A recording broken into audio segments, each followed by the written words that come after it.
இன்றைய நாட்களிலே நாங்கள் கர்த்தராகிய இயேசு கிறிஸ்துவினுடைய மரணத்தை தியானிக்கும் நாட்களாக இருக்கிறது. அவருடைய மரணத்தை நாட்கள் நம்முடைய அர்ப்பணிப்பை தியானிக்கிறதான நாட்களாக இருக்கிறது. ஆகினால இந்த நாட்களிலே நாங்கள் அதிகமாக தேவ வசனத்திலே தியானமாக இருக்க வேண்டியவர்களாக இருக்கிறோம். ஏன்னு சொன்னால் தேவனுடைய வார்த்தை மிக முக்கியம்.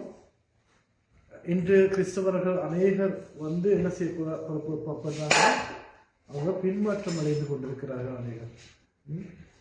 மற்றது பிசாசானவரால் வஞ்சிக்கப்படுகிறார்கள். நீங்க பாத்தீங்கன்னு சொன்னா கிறிஸ்தவர்களை பிசாசு வஞ்சிக்கிறதான ஒரு விதம் தான் இது, தேவனுடைய வார்த்தையை தான் பயன்படுத்துகிறார். நீங்க பாத்தீங்கன்னு சொன்னா லூக்கா 4ஆம் அதிகாரம் நாங்கள் வாசிச்சவன, அப்பொழுது அவன் அவரை எருசலேமுக்கு கொண்டு போய் தேவ ஆலயத்து உட்பருக்கையின் மேல் அவரை நிறுத்தி, நீர் தேவனுடைய குமாரனியானால் இங்கே இருந்து தாழ புரியும், ஏனெனில் உம்மை காக்கும்படிக்கு தம்முடைய தூதர்களுக்கு உம்மை குறித்து கட்டளையிடுவார் என்றும் உமது பாதம் கல்லில் விழாதபடிக்க அவர்கள் உம்மை கைகளில் ஏந்திக் கொள்வார்கள் என்றும் எழுதியிருக்கிறது என்று சொன்னார். பாருங்க, யார் இந்த வசனத்தை சொல்றது? யார் சொல்ற? 4ஆம் அதிகாரத்துல இந்த வசனத்தை யார் சொல்றது? உண்மையை காக்கும்படிக்கு தம்முடைய தூதர்களை கட்டளையிடுவார், தம் பாதம் கல்லில் இடாதபடிக்கு அவர்கள் தங்களை கரங்களிலே எதிர்கொள்வார். யார் சொல்றது? யார் சொல்றாங்க? யாருக்கு யார் சொல்றது?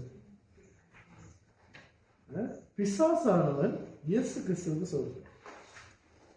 பிசாசு தான் இயேசு கிறிஸ்துன்னு சொல்றாரு.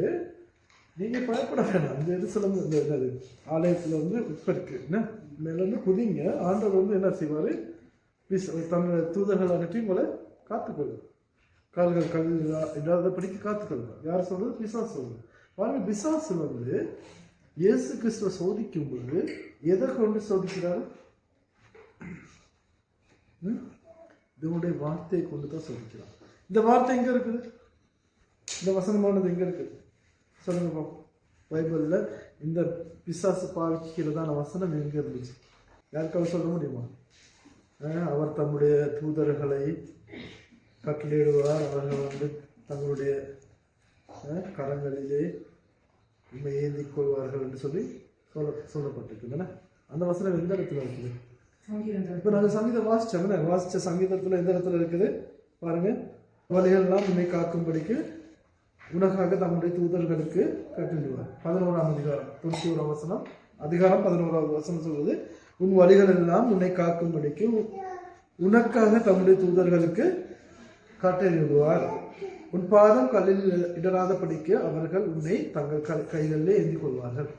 பாருங்க, பிசாசான சங்கீத புத்தகத்துல 91வது அதிகாரத்துல 11வது வசனம் 12வது வசனத்தை அறிஞ்சிருந்தார். விளங்குதா?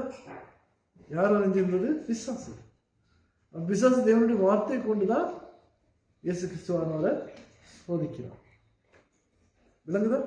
அப்ப இயேசு கிறிஸ்துவானவர் கொடுக்கிற பதில் என்ன? 4ஆம் அதிகாரத்துல, அதற்கு இயேசு உன் தேவனாகிய கர்த்தரை பரீட்சை பாராதிருப்பாயாக என்று சொல்லியிருக்கிறதே என்றார். அப்ப இயேசு கிறிஸ்து எதுல பதில் சொல்றாரு? தேவனுடைய வசனத்தை கொண்டுதான் பதில் சொல்றோம். அப்ப இன்றைய நாட்கள்ல நான் தான் சொன்னேன், ஆரம்பிக்கக்கூடிய சொன்னேன், நாங்கள் தேவ வசனத்தை அதிகமா தியானிக்கிறவர்களாக இருக்க வேண்டும்.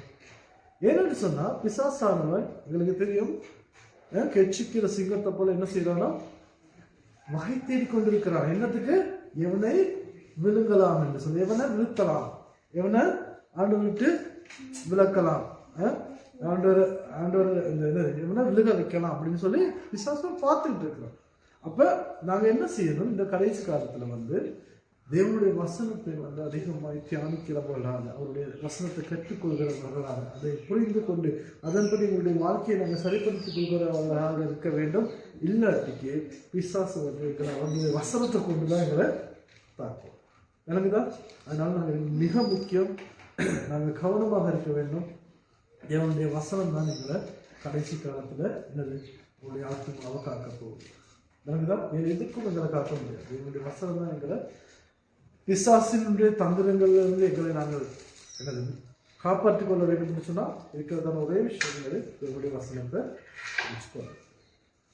அது மாத்திரமல்ல நாங்கள் வாசிச்ச ரோமர் 10ஆம் அதிகாரம் 1ஆம் வசனத்திலிருந்து 15ஆம் வசனம் வரைக்கும், ரோமர் 10ஆம் அதிகாரம் 1ஆம் வசனத்திலிருந்து 15ஆம் வசனம் வரைக்கும் நாங்கள் வாசித்தோம். நாங்கள் வாசித்த பைபிள் கொஞ்சம் வித்தியாசமாக இருந்துச்சு. ஒரு சில நேரம் அது உங்களுக்கு புரியாமல் இருந்திருக்கலாம். ஆனாலும் நாங்கள் இந்த புதிய பைபிள் நாங்கள் வாசித்து பார்த்தீங்கன்னு சொன்னால் நாங்கள் வளமையாக வாசிக்கிற பைபிள் இப்படி தான் இருக்குது. சகோதரரே, இஸ்ரவேலர் ரட்சிக்கப்பட வேண்டும் என்பதே என் இதயத்தின் விருப்பமும் நான் தேவனை நோக்கி செய்யும் விண்ணப்பமாய் இருக்கிறது. என்ன சொல்லப்படுது? யாரு ரட்சிக்கப்படணுமா? இஸ்ரவேலர் ரட்சிக்கப்படணும். அப்ப அது என்னது? பவுல், பரிசுத்த பவுல் தான் இந்த இடத்துல சொல்றாங்க. பரிசுத்த பவுல் சொல்றாரு, இந்த இஸ்ரவேலர்கள் ரட்சிக்கப்படணும், அதுதான் என்னுடைய இதயத்தின் ஆசை. அதுக்காக தான் நான் என்ன செய்யறேன், ஒவ்வொரு நாளும் ஆண்டவருடைய பாதப்படியிலிருந்து நான் ஜெபிக்கிறேன், விண்ணப்பம் பண்றேன். அதுதான் என்னுடைய ஆசை. அப்ப நீங்க பாத்தீங்கன்னு சொன்னா இந்த இஸ்ரவேல் தேசம் பாத்தீங்கன்னு சொன்னா இஸ்ரவேல் தேசத்துல யார் வாழ்றோம்? இஸ்ரவேல் தேசம் யாருடையது? தேவனுடைய பிள்ளைகளுடையது. யூதர்கள் தான் இஸ்ரவேல் தேசத்துல வாழ்றாங்க. யூதர்கள் கிறிஸ்தவர்கள் என்று சொல்லி அவங்க நினைச்சிட்டு இருக்காங்க. விளங்குதா? அப்ப இந்த யூதர்களை பார்த்தீங்கன்னு சொன்னா அவங்க தேவனுடைய கட்டளைகளை,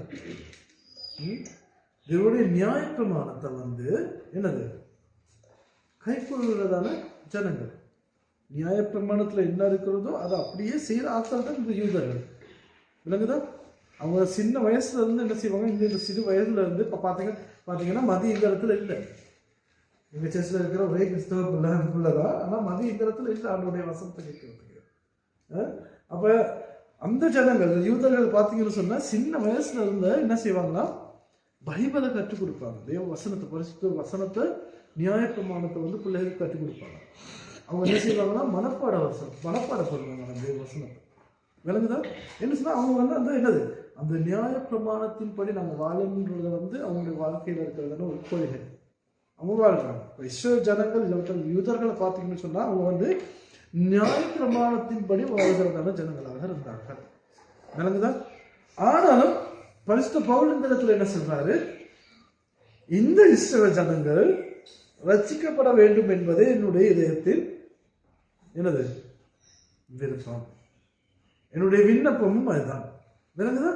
அப்ப நீங்க யோசிக்கலாம், அப்ப இவங்க நியாயப்பிரமாணத்தை கைக்கொள்கிற ஜனங்களா இருந்தா, நியாயப்பிரமாணத்தின் படி வாழ்கிறதான ஜனங்களா இருந்தா, ஏன் பரிசுத்த பவுல் இந்த இடத்துல இவங்க ரட்சிக்கப்படணும் அப்படின்னு சொல்றாரு?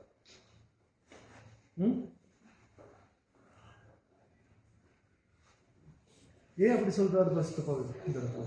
நியாயப்பிரமாணத்தை கைக்கொள்ற ஜனங்கள், அவனுடைய வசனத்தின்படி வாழ்றதான ஜனங்கள், அந்த ஆண்டுடைய வசனத்துல என்ன சொல்லுதோ அதை அப்படியே செய்யற ஜனங்கள். ஆனா இவங்க ரட்சிக்கப்படணும்னு சொல்லி என்னது பரிசுத்த பவுல் விரும்புறாரு.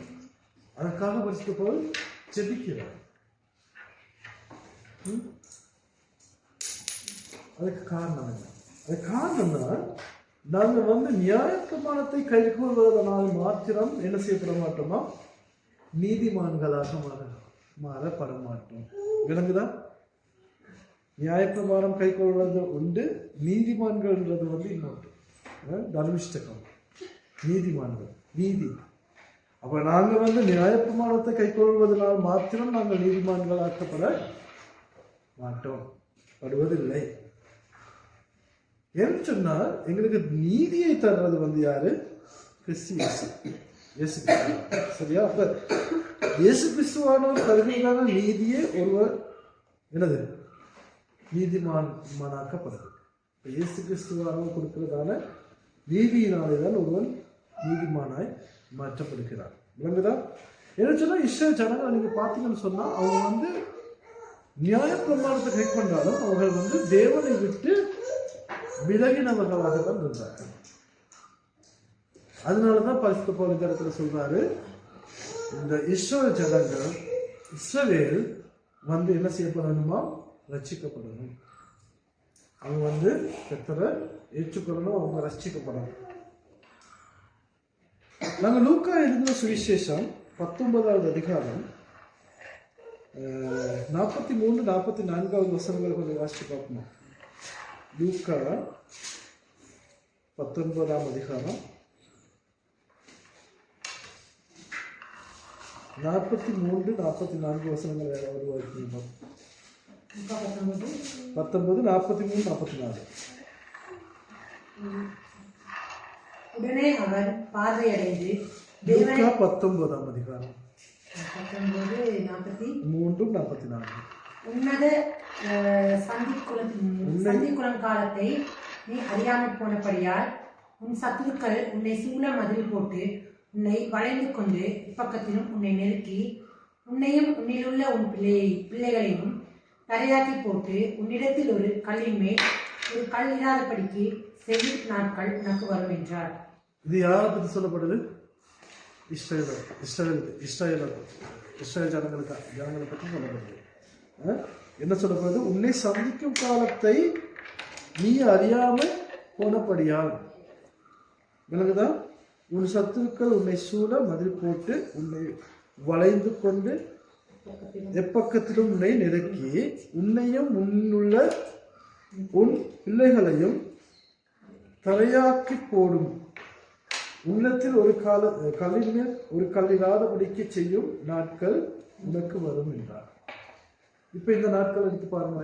இஸ்ரேல் தேசம் எடுத்துக்கிட்டீங்கன்னு சொன்னா அது வந்து ஒரு சின்ன நாடு என்ன. ஆனா இந்த சின்ன நாட்டுக்கு விரோதமா எவ்வளவு ஜாதிகள் எழுப்பி இருக்கிறாங்கன்னு பாருங்க. அநேக ஜாதிகள் இந்த இஸ்ரேல் தேசத்துக்கு விரோதமா எழும்புறாங்க. அநேக ஜாதிகள் இந்த இஸ்ரேல் தேசம் அழியணும், இந்த இஸ்ரேல் தேசம் இல்லாமல் போகணும் அப்படின்னு சொல்லி என்ன செய்யறாங்க? திட்டமிட்டு கொண்டிருக்கிறாங்க, செயல்பட்டு கொண்டிருக்கிறாங்க. இந்த வசனத்தில் சொல்லப்படுது என்னது? உன்னையும் உன்னில் உள்ள உன் பிள்ளைகளையும் தரையாக்கி போட்டு உன்னிடத்தில் ஒரு கல்லின் மேல் ஒரு கல்லிதாக படிக்க செய்யும் நாட்கள் உனக்கு வரும் என்றார். விளங்குதா? ஏன் அப்படி நடந்துச்சு? 43வது வசனத்தில் சொல்லப்படுது என்னது? உன்னை சந்திக்கும் காலத்தை நீ அறியாமல் போனபடியால். கர்த்தர் இஸ்ரவேல் ஜனங்களை சந்திக்க வந்தார். ஆனா இஸ்ரவேல் ஜனங்கள் என்ன செஞ்சாங்க? அது அறியாமல் இருந்தாங்க, அதை அசட்டை பண்ணிட்டாங்க. விளங்குதா? அந்த கர்த்தர் இஸ்ரவேல் ஜனங்களை சந்திக்கும் நாட்களிலே அவர்கள் கர்த்தரை மறந்தபடியினால், அவர்கள் கர்த்தரை சந்திக்காதபடியினால் என்ன செய்யப்பட்டாங்களாம்? அவர்களுக்கு ரட்சிப்பு இல்லாமல் போனது. கர்த்தருடைய ரட்சிப்பு இல்லாமல் போனது. அதனாலதான் என்ன செய்யறாங்க? அந்த இடத்துல சொல்லப்படுது, உன்னை சந்திக்கும் காலத்தை நீ அறியாமல் போனபடினால் உன் சத்துருக்கள் உன்னை சூழ மதில் போட்டு உன்னை வளைந்து கொண்டு எப்பக்கத்திலும் உன்னை நெருக்கி உன்னை தரமாட்டமாக்கும் படிக்கே உன்னை வகை தேடி கொண்டிருக்கிறார் அப்படின்னு சொல்லப்படுது. அந்த மாதிரி ஒரு நிலைமைக்கு நீ ஆளாக போற. நடந்துதான் இஸ்ரேல் தேசத்தை எடுத்துக்கிட்டு சொன்னா ஒரு காலத்துல வந்து இஸ்ரேல் தேசம் இல்லாமல் இருந்துச்சு. இந்த கிட்டத்துலதான் மறுபடியும் இஸ்ரேல் தேசத்தை வந்து என்ன செய்தாங்க? ஒரு நாடாக உருவாக்குனாங்க. நடந்துதான். அப்ப இதுதான் உண்மை. கர்த்தர் எங்களை சந்திக்க வரும் நாட்களிலே நாங்க என்ன செய்யணும்? கர்த்தரை சந்திக்கணும். அவரை எங்களை சந்திக்கிற நாட்கள்ல நாங்க அவரை விட்டுட்டோம்னு சொன்னா என்ன நடக்கும்? எங்களுடைய வாழ்க்கையில ரட்சிப்பு இல்லாம அவர்களை தேவன் சந்திக்கும் காலத்தை அவர்கள் அறியாமல் போய்விட்டார்கள். எனவே அதனாலதான் இந்த தேசத்துல இன்னைக்கும் சமாதானம் இல்லாமல் போயிருக்கு. நாங்க இஸ்ரேலை பற்றி பெருசா கழிச்சிட்டு இருக்கிறோம்னா இஸ்ரேல் தேசத்துக்குள்ள என்ன நடக்குதுன்னு சொல்லி அந்த தேசத்துல உள்ளவங்க மட்டும்தான் தெரியும். சமாதானம் இல்லை. இந்த நேரத்துல யார் அந்த தேசத்தை தாக்குவாங்கன்னு சொல்ல. அதே மாதிரி அவங்களும் ஆயத்தமா இருக்கிறாங்க, அவங்கள தாக்குறவங்க தாக்குறது. விளங்குதா? அப்ப இதுதான் உண்மை. அப்ப இந்த இடத்துல பாருங்க, மிக முக்கியமான 3 விஷயங்களை நாங்க பார்க்கிறோம். ஒன்று வந்து இவங்களுக்கு கொடுக்கப்பட்டிருந்ததான சமய ஒழுங்குகள் சரிவர அவங்க நிறைவேற்றினாங்க. சமய ஒழுங்குகளை வந்து சரிவர செஞ்சாங்க. சமய ஒழுங்குகள் சொன்ன என்னது? ஒரு சர்ச்சில் நடக்க வேண்டிய இல்லை ஒரு சபையில் நடக்க வேண்டிய சடங்காச்சாரங்கள், சம்பிரதாயங்கள் என்ன, அதுகள்லாம் சரியா அவங்க செஞ்சுட்டு வந்தாங்க. சரியா எங்கள் ஆங்கிலிக்கன் சர்ச்சில் மாதிரி ஆங்கிலிக்கன் சர்ச்சை நீங்கள் எடுத்துக்கிட்டீங்கன்னு சொன்னால் சடங்காச்சாரங்கள் ஒழுங்குகள் வந்து சரியான நிறைவேறு விளங்குதா. நான் வந்து யாரையும் கிரிட்டிசைஸ் பண்ணலை, ஆனால் நாங்கள் அதெல்லாம் சரியாக செஞ்சுருப்போம். விசேஷங்களும் அதுதான் செய்கிறாங்க. என்ன செய்யறாங்க, அவங்களுக்கு வந்து அந்த என்னது சமய ஒழுங்குகளை வந்து சபைவார் கடைபிடித்தவர்களாக இருந்தாங்க. ஆனாலும் என்ன செய்யப்பட்டார்களாம், அவர்களுக்கு சரியான ரட்சிப்பு கிடைக்கவில்லை. இன்றைக்கும் திருச்சபையில் இருக்கிற 75% வந்து இந்த நிலைமையில தான் இருக்கிறார். விளங்குதா? 75% அதிகமானவர்கள் வந்து என்ன செய்யறாங்க, சபைக்கு வரணும் வராங்க. விளங்குதா? வந்து சபையில் இருக்கிறதான சமய ஒழுங்குகளை நாங்கள் கடைபிடிக்கிறாங்க. ஆனால் அவங்க எங்களோட வாழ்க்கையில் இல்லாட்டி எங்களுடைய ஜீவியத்தில் கர்த்தருடைய ரட்சிப்பு இருக்கிறதான்னு சொல்லி நாங்கள் தேடி பார்க்கும்போது ஒரு கேள்விக்குறியா இருக்கிறது. நாங்கள் சமய சடங்குகள் எல்லாவற்றையும் நிறைவேற்றலாம், ஆனால் ரட்சிக்கப்பட்டிருக்கிறோமா என்பதை நாங்கள் ஒவ்வொரு நாளும் எங்களை நாங்கள் ஆராய்ந்து பார்க்க வேண்டியவர்களாக இருக்கிறோம். விளங்குதா? நாங்கள் வந்து சபையில் என்ன செய்தாலும் மேலும் நாங்கள் ரட்சிக்கப்படணும். அநேக விஷயங்கள் நாங்கள் செய்வது வந்து மற்றவங்களுக்கு இருக்குது. ஆனால் நான் எனக்கும் ஆண்டருக்கும் இடையில இருக்கிறத அந்த தொடர்பு எப்படியாப்பட்டதுன்னு சொல்லி நாங்கள் ஒவ்வொரு நாளும் தியானிக்க வேண்டியவர்களாக இருக்கிறோம். இரண்டாவது விஷயம், இஸ்ரவேல் ஜனங்கள் ரட்சிக்கப்படக்கூடியவர்களாக இருந்தார்கள். அவங்களுக்கு ரட்சிக்கப்பட முடியும். அதனாலதான் பவுல் இந்த இடத்துல சொல்றாரு, என்னது, இந்த இஸ்ரவேல் ஜனங்கள் ரட்சிக்கப்பட வேண்டும் என்று சொல்லி சொல்றது வந்து ஏன் பவுல் சொல்றாரு, அவங்க ரட்சிக்கப்படக்கூடியவர்கள்.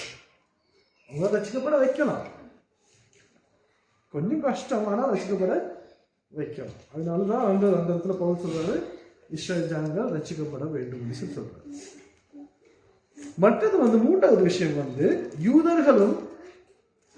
யூதர்கள் அல்லாதவர்கள் போலவே சுவிசேஷம் அறிவிக்கப்பட வேண்டியவர்களாக இருக்கிறார்கள்.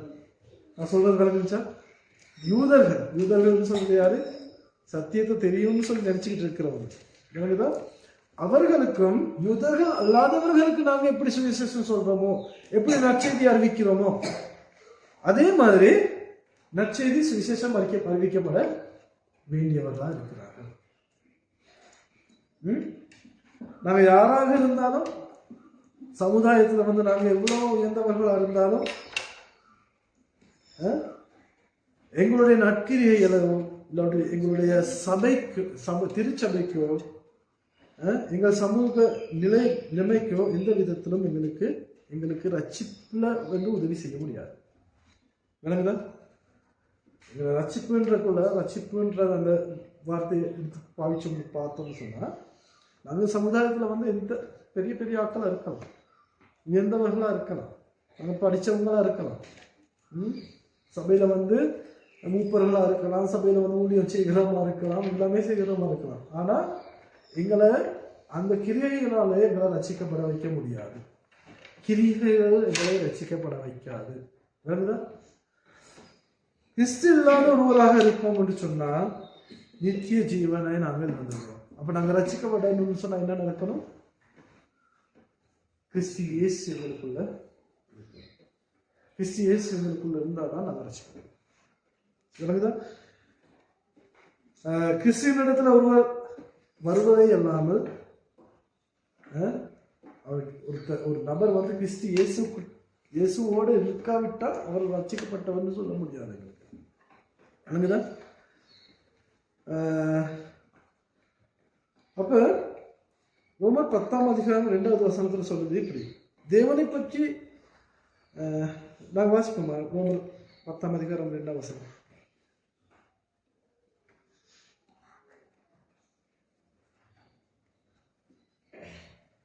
தேவனை பற்றி அவர்களுக்கு வைராக்கியம் உண்டென்று அவர்களை குறித்து சாட்சி சொல்லுகிறேன்.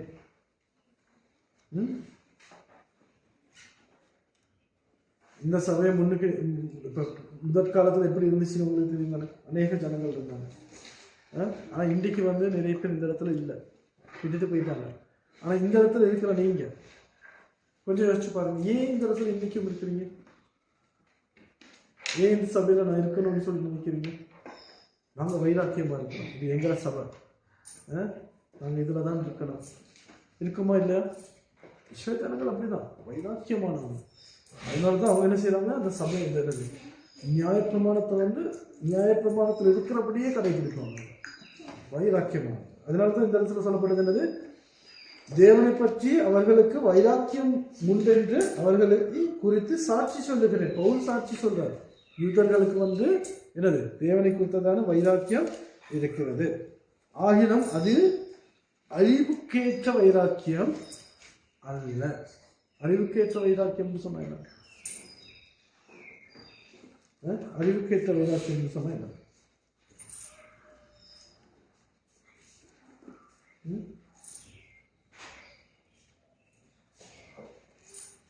அறிவுக்கேற்ற வைராக்கியம் சொன்னா என்ன?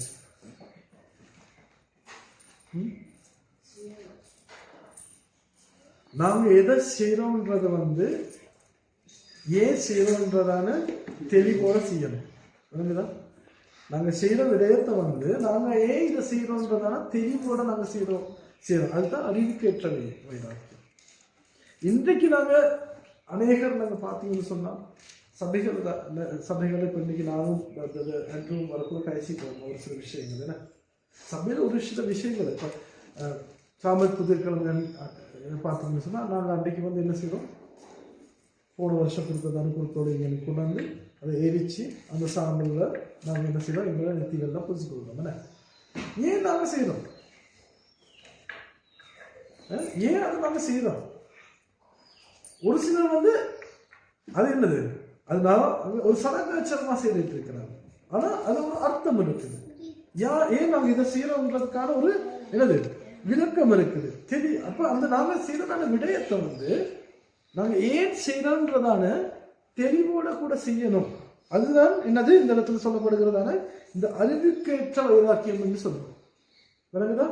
நாங்கள் எதை செய்தாலும் அதை நாங்கள் ஏன் செய்கிறோம்ன்றதான அந்த விளக்குவதோடு இல்லாத தெளிவோடு கூட நாங்கள் செய்யறது தான் அறிவுக்கேற்ற வைராக்கியம். அப்ப நாங்க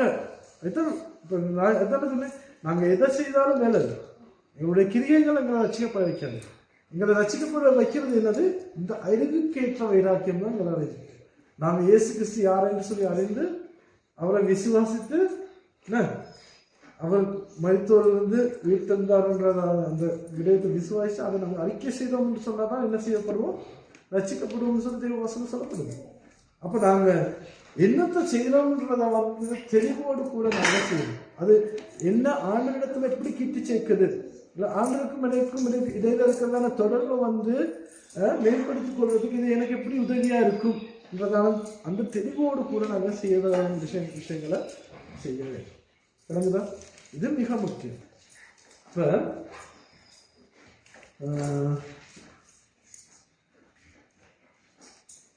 அப்படின்னா நாங்கள் ரசிக்கப்பட என்ன செய்யணும்?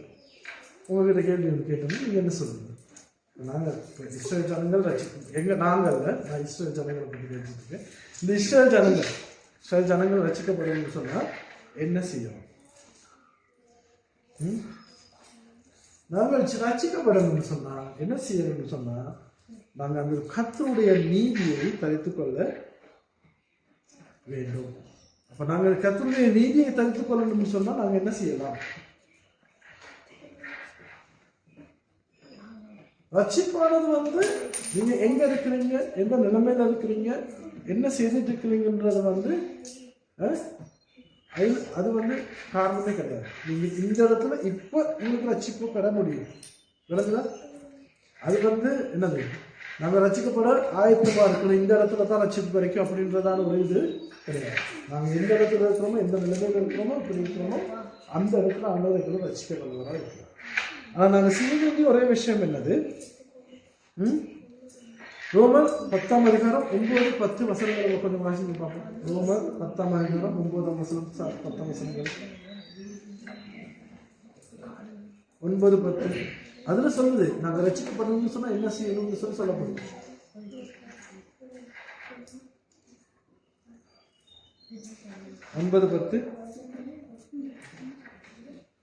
என்னவென்றால் கர்த்தராகிய இயேசுவே நீ உன் வாயினாலே அறிக்கையிட்டு தேவன் அவரை மரித்தோரிலிருந்து எழுப்பினார் என்று உன் இதயத்திலே விசுவாசித்தால் ரட்சிக்கப்படுவாய்.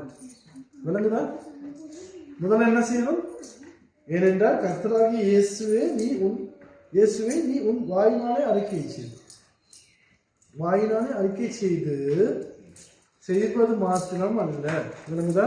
நாங்க வாயில இயேசு தான் என்னை எங்கள் ரட்சகர்னு மட்டும் சொல்லி சரி வராது. தேவன் அவரை மரித்தோரிலிருந்து எழுப்பினார் என்று உன் இதயத்திற்கு விசுவாசித்தால் ரட்சிக்கப்படுவார். அறிவுக்கேற்ற வைராக்கியம். என்னது? நாங்க வாயில சொல்றது மட்டும் இல்ல, நாங்க இதயத்துல அதை என்ன செய்யணும்? விசுவாசிக்கணும். நாங்க இதயத்துல விசுவாசிக்கிறது தான், விசுவாசம் தான் என்ன செய்யப்படுது என்ற ஆண்டவரோட கிட்டிச்சு ரட்சிப்புக்குள்ள கொண்டு போகும். விளங்குதா? 10வது வசனம் பாருங்க. நீதி உண்டாக இதயத்திலே விசுவாசிக்கப்படும், ரட்சிப்புண்டாக வாயினாலே அறிக்கை பண்ணப்படும். நீதி உண்டாகும். நாங்க எங்களுக்குள்ள என்னது? அவருடைய நீதி தரித்து கொண்டால் மாத்திரமே எங்களுக்கு ரட்சிக்கப்பட முடியும். விளங்குதா? அப்ப நீதி உண்டாகணும்னு சொன்னா என்ன செய்யப்படணும்? நாங்க எங்களுடைய இதயத்துல விசுவாசிக்கணும். ரட்சிப்பு உண்டாகிறதுக்கு என்ன செய்யணும்? அதை நாங்க என்ன செய்யணும்? வாயிலே அறிக்கை. விளங்குதா? இது 2 மிக முக்கியம். ஒரு மனுஷன் ரட்சிக்கப்படணும்னு சொன்னா என்ன செய்யணும்? 9வது வசனத்தில் தெளிவா சொல்லப்பட்டிருக்குது. என்னவென்றால் கர்த்தராகிய இயேசுவை நீ உன் வாயினாலே அறிக்கையிட்டு தேவன் அவரை மரித்தோரிலிருந்து எழுப்பினார் என்று உன் இதயத்திலே விசுவாசித்தால் ரட்சிக்கப்படுவாய். விளங்குதா? 2 விஷயங்கள் இருக்கு. 2 விஷயமும் முக்கியம். ஒன்று, நான் விசுவாசிக்கணும். என்னுடைய இதயத்துல நான் விசுவாசிக்கணும். ரட்சிக்கப்பட்ட அநேகருக்கு இன்னமும் ஒரு சந்தேகம் இருக்குது. ரட்சிக்கப்பட்டு நான் சபைக்கு போகணும், இனி எனக்கு அந்த என்னது சபையை விட்டா வேற கெதி இல்லை அப்படின்றதான நிலைமையில இருக்கிறவங்க இருக்கிறாங்க ஒரு சிலர். ஆனா அவங்களோட இதயத்துல இன்னமும் கேள்வி இருக்கு, உண்மைக்கும் மருத்துவர்கள் உயிர்த்திருந்திருப்பாரா? உண்மையா இருக்குமா? இததான என்னது சந்தேகம் அநேகருக்குள்ள இன்னமும் இருக்குது. விளங்குதா? ஒரு சிலர் அவர் எழுப்பி இருந்திருக்காட்டி விளங்குதா? இருக்குதானே? ஒரு சிலர் சொன்னாங்க ஆண்டவர் உயிர்த்தெழும்புல அவரை யாரோ என்னது எடுத்துட்டு போயிட்டாங்க அப்படின்னு சொல்றாங்க தானே.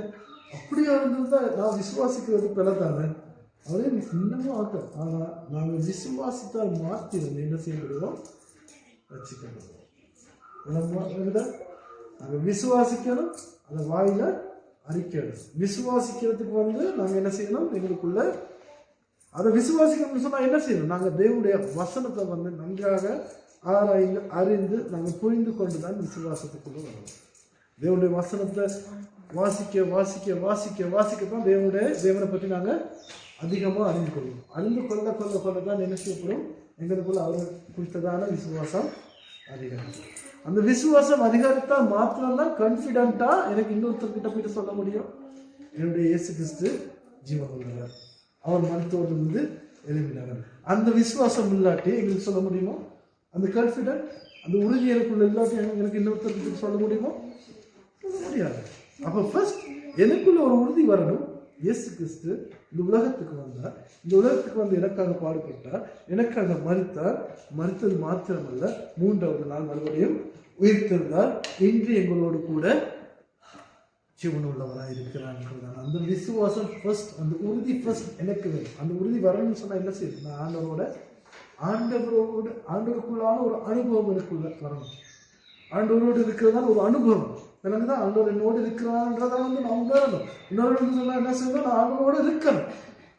ஒருத்தர் இயேசு கிறிஸ்துவோடு இருக்காவிட்டால், இயேசு கிறிஸ்து என்னுடைய வாழ்க்கையில என்னுடைய இதயத்துல இல்லாவிட்டால் அந்த அனுபவம் எனக்கு கிடைக்காது. நான் எந்த அளவு ஆண்டவரோடு கிட்டிச்சு இருந்தனோ, ஆண்டவரோடு நடக்கிறனோ, ஆண்டவரோடு நான் வாழ்றனோ, அதை கொண்டுதான் எனக்குள்ள ஆண்டவரோடு இருக்கிறதான அனுபவம். அந்த அனுபவம் தான் எனக்குள்ள ஒரு உறுதியை ஏற்படுத்தும். ஆமா, என்ற ஆண்டவர் உயிரோடு இருக்கிறவர், அவர் ஜீவன் உள்ளவர், அவருக்கு எங்களை ரசிக்க முடியும் என்றதான அந்த அனுபவம் என்றதான் நான் கான்பிடண்டா இன்னொருத்தருக்கு போயிட்டு சொல்றேன், இயேசு கிறிஸ்து ஜீவன் உள்ளவர், நீங்க என்ன செய்யணும்? அவரை ஏற்றுக்கொள்ளணும்னு சொல்லி உறுதியா சொல்ல முடியும். விளங்குதா? அப்ப இது மிக முக்கியம்.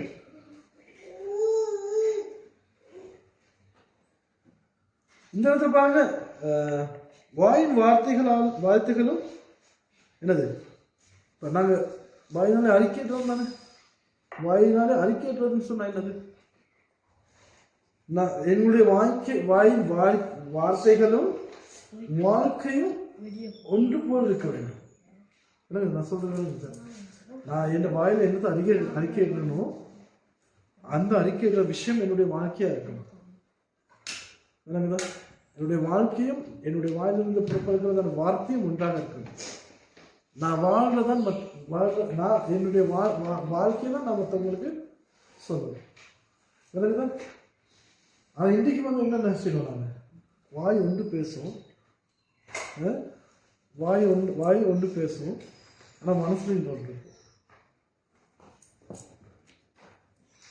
விளங்குதா? அப்போ ஆனால் நாங்கள் ரசிக்கப்பட்டவர்கள் அது சொன்னோம், என்ன செய்யணும், நாங்கள் வாயில பேசுகிற விஷயம் என்னுடைய வாழ்க்கையில் இருக்கணும். நாங்கள் என்ன பேசுகிறோமோ அதுதான் என்னுடைய வாழ்க்கையில் நடக்கும். நாங்கள் பேசுறது என்னுடைய வாழ்க்கையில் இருக்கணும். இன்னைக்கு நிறைய பேர் சாட்சி சொல்றாங்க. இப்போ வாயில் அறிக்கையிடணும்னு சொல்லக்கூட நிறைய பேர் நினைக்கிறாங்க, பெரிய ஒரு சபையில போயிட்டு நான் உட்காந்துக்கிட்டு என்னது, பெரிய ஒரு சபையில போயிட்டு சாட்சி சொல்லணும். நீங்க நிறைய பேர் முன்னுக்கு வந்து சாட்சி சொல்லுவாங்க தானே, சுவிசேஷ கூட்டங்களுக்கெல்லாம் போயிட்டு பார்க்கணும்னு சொன்னா சாட்சி சொல்லுவாங்க, ஆண்டவர் என்ன ரசித்தாரு, நான் இப்படி இருந்தேன் அப்படி இருந்தேன், என்ன ஆண்டவர் ரசித்தாரு. அது இல்லை சாட்சி. என்னது சாட்சி?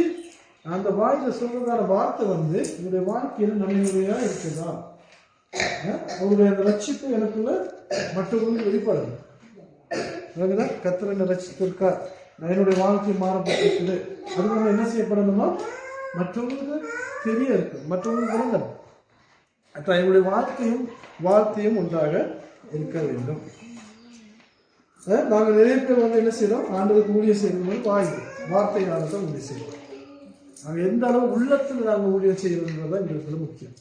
உள்ளத்துல நாங்கள் ஊழியம் செய்யணும்னு சொன்னா என்ன செய்யப்படணும், நாங்கள் உள்ளத்துல அவராக ஆழமாக விசுவாசிக்கிறவராக இருக்க வேண்டும். விளங்குதா? அப்ப யாக்கோபு புத்தகத்துல வந்து 2வது அதிகாரம் 20வது வசனம், யாராவது வாசிக்கிறீங்க? யாக்கோபு 2வது அதிகாரம் 20வது வசனம்.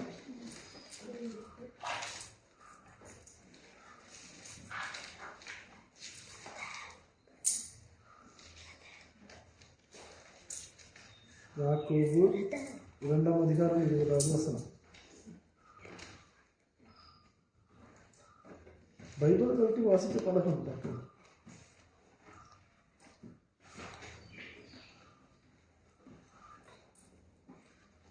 நானே வாசிக்கிறேன். வீணான மனுஷனே, கிரியை இல்லாத விசுவாசம் செத்ததென்று நீ அறிய வேண்டுமோ. இந்த இடத்துல சொல்லப்படுறது என்னது? கிரியை இல்லாத விசுவாசம் செத்தது. நாங்க விசுவாசிக்கிறது மட்டுமல்ல, அதை வந்து என்ன செய்யணும், நம்முடைய வாழ்க்கையில கிரியையில விளங்குதா? நாங்க எங்களுடைய வாழ்க்கையில வந்து எங்களுடைய விசுவாசம் கிரியில இருக்காவிட்டால் எங்களுடைய விசுவாசம் வந்து என்னது, செத்ததாக இருக்கிறது. அதனாலதான் சொல்லப்படுது, கிரியை இல்லாத விசுவாசம் செத்ததென்று நீ அறிய வேண்டுமோ.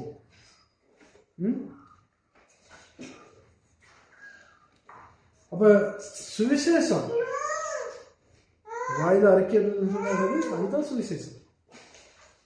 நாங்க வாயில அறிக்கையிடுறது சுவிசேஷம். அந்த சுவிசேஷத்தின் மையம் என்னது? சுவிசேஷத்தின் மையம் என்ன? ரோமர் 10ஆம் அதிகாரம் 9வது வசனத்தில் நாங்கள் வாசிச்சோம். என்னது? இயேசு கிறிஸ்துவின் உயிர்த்தெழுதல் தான் சுவிசேஷத்தின் மையம். அப்போ அதை நான் ஃபர்ஸ்ட் விசுவாசிச்சாதான் அது மற்றவங்களுக்கு எனக்கு சொல்ல முடியும். விளங்குதா? அது அதனால தான் சொல்லி நான் வாயில வார்த்தையா சொல்றது வந்து என்னுடைய வாழ்க்கையா இருக்கணும். 2வது வந்து ரோமர் 10ஆம் அதிகாரம் 11வது வசனம் சொல்லப்படுது. ரோமர் 10ஆம் அதிகாரம் 11வது வசனம். அவரை விசுவாசிக்கிறவன் எவனோ அவன் வெட்கப்படுவதில்லை என்று வேதம் சொல்லுகிறது. நீங்க யோசிக்கலாம், நான் விசுவாசிக்கிறதால எனக்கு என்ன கிடைக்குது? என்ன கிடைக்கிறது? நான் விசுவாசிக்கிறதால இல்லாட்டால் அதை என்ன வாயில அறிக்கிறதால எனக்கு என்ன கிடைக்க போகுதுன்னு கிடைக்கலாம். என்ன கிடைக்க போகுது? எங்களுக்கு கிடைக்கிற ரிவார்ட் தான் என்னது? என்னது 11வது வசனத்தில் சொல்றது, அவரை விசுவாசிக்கிறவனும் என்னது வெட்கப்பட்டு போவது இல்லை. அவர் ஆண்டவர் வந்து அவங்களை வெட்கப்பட விட மாட்டார். அப்ப நான் உங்ககிட்ட இப்படி ஒரு கேள்வி கேட்டேன், ரட்சிப்பின் அடிப்படை என்ன? இதுதான் தெரிஞ்சுக்கணும். சுவிசேஷத்தின் மையம் என்னது? இயேசு கிறிஸ்துவின் உயிர்த்தெழுதல். விசுவாசத்தின் அடிப்படை என்ன? விசுவாசத்தின் அடிப்படை என்ன? 13வது வசனத்தை வாசிக்கணும்.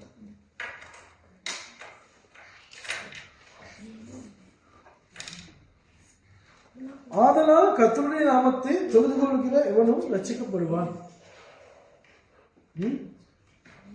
என்னது ரட்சிப்பின் அடிப்படை என்னது?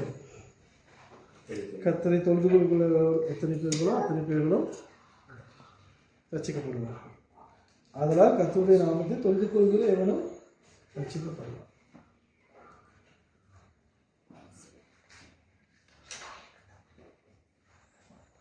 அப்ப சாட்சி இல்லாத எங்களுடைய வாயிலே அறிக்கைகள் வந்து மிக முக்கியம்.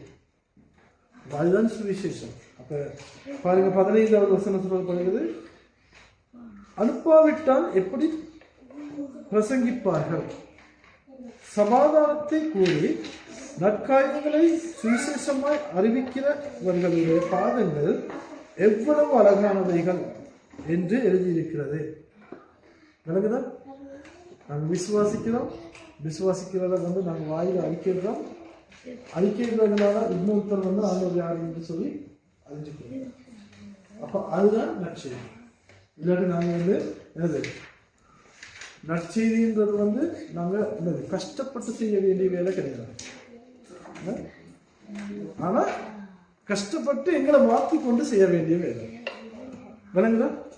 கஷ்டப்பட்டு செய்ய வேண்டிய கிடையாது. ஆனால் கஷ்டப்பட்டு எங்களை மாற்றி கொண்டு இலகுவா செய்ய வேண்டிய. கஷ்டப்பட்டு எங்களை மாற்றிக்கிட்டோம்னு சொன்னால் சுவிசேஷமானது வந்து இலகுவா செய்ய முடியும். சுவிசேஷம் சொல்றது வந்து பெரிய விஷயம் கிடையாது. அப்போ ஃபர்ஸ்ட் வந்து என்னுடைய வாழ்க்கை மாறணும்.